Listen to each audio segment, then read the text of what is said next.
이 영상은 AI 성우의 음성을 활용하였으며 주요 브리핑 내용을 사전에 요약해 안내드립니다. 아세안 외교의 중요성과 한 아세안 정상회의 주요 비전 CSP에 대해 위성락 국가안보실장이 브리핑합니다. 오늘은 아세안 관련 정상회의 참석의 의의에 대해서 말씀을 드리고자 합니다. 먼저는 왜 아세안인가, 그리고 왜 아세안 외교를 하는가 두 가지로 나눠서 말씀을 드리고, 내일 대통령께서 참석하시는 한 아세안 정상회의와 아세안 플러스 3 정상회의 일정에 대해서 짚어드리고자 합니다. 첫째로, 그러면 왜 아세안인가 하는 질문에 대해서 말씀을 드려보겠습니다. 경제적으로 아세안은 GDP가 3조 8천억 달러로서 경제 규모로 세계 제5위, 6억 7천만의 인구로 세계 3위의 중요한 시장이자 생산 기지입니다. 지정학적으로 아세안은 인도양과 태평양을 잇는 전략적인 위치에 있습니다. 우리 무역 물동량의 50% 이상, 원유 수입량의 90% 이상을 담당하는 남중국해 해상 루트가 바로 아세안에 있습니다. 이미 아세안은 우리의 3대 교역 대상이고 투자 대상이고 건설 수주 시장이자 우리 국민이 매년 1,000만 명씩 방문하는 제1의 해외 방문지이기도 합니다. 둘째로 왜 아세안과의 외교가 중요한가를 말씀드려 보겠습니다. 아세안의 외교를 얘기할 때 빠뜨릴 수 없는 것이 아세안 중심성입니다. 아세안 센트럴리티입니다. 동아시아 지역협력 제도가 아세안의 동아시아 지역 국가들이 참석하는 형태로 발전되어 왔습니다.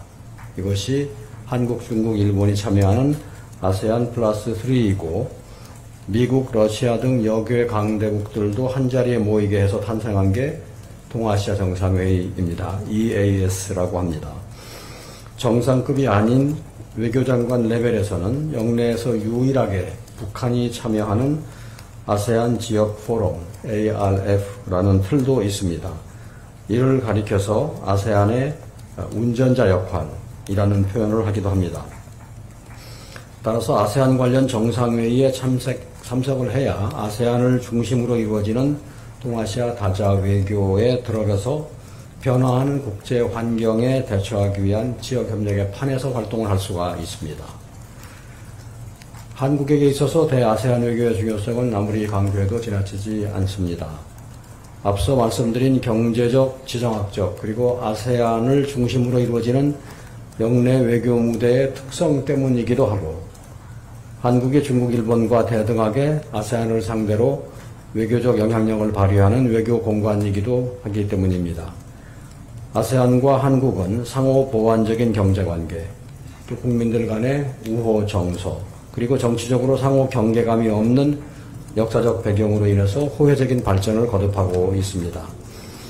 우리가 아세안에 투자하고 ODA를 지원하지만 아세안도 한국의 상품과 문화 콘텐츠에 열광하고 한국 기업에도 많은 투자를 하고 있습니다. 무엇보다 아세안의 개도국들은 산업 발전과 인재 양성에 있어서 한국을 롤 모델로 생각하고 있습니다.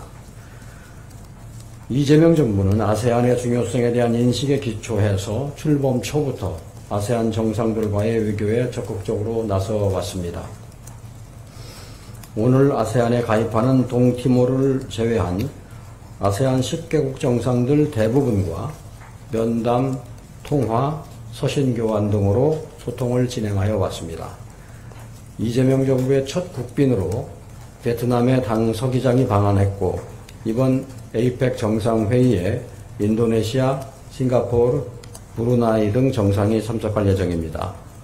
또 내일은 캄보디아, 말레이시아 정상과의 회담도 예정되어 있습니다. 내일 있을 한 아세안 정상회의는 이재명 정부의 대아세안 중시 기조를 보여주는 대비 무대가 될 전망입니다. 이재명 정부는 2029년 한 아세안 관계 수립 40주년을 바라보면서 한 아세안 특별 정상회의 개최를 천명하고 한국과 아세안 간 포괄적 전략 동반자 관계를 발전시키는 비전을 제시할 것입니다. 이 포괄적 전략 동반자는 아세안이 대외 국가와 맺는 최고의 관계입니다. 영어로는 Comprehensive Strategic Partnership 이라고 하고 줄여서 CSP라고 합니다. 우리가 이번에 발표한 비전은 이 CSP라는 약자를 활용해서 구성을 했습니다. 첫째로 C로부터 꿈과 희망을 이루는 조력자, 그러니까 C가 컨트리뷰터가 됩니다. Contributor for Dreams and Hope 이렇게 개념을 정했고, 둘째 S로부터는 성장과 혁신의 도약대, Springboard for Growth and Innovation. 세 번째 P로부터는 평화와 안정의 동반자, Partner for Peace and Security입니다. C에서는 컨트리뷰터인데 아세안 청년들의 꿈을 실현할 수 있는 제도적인 틀을 지원해 나가고 한국과 아세안 간 1,500만 명 교류 시대를 열어가는 비전을 제시합니다. S에서는 한국과 아세안 간 3천억 달러 교역 시대를 여는 양적, 질적 성장을 가능케 하는 비전을 제시합니다.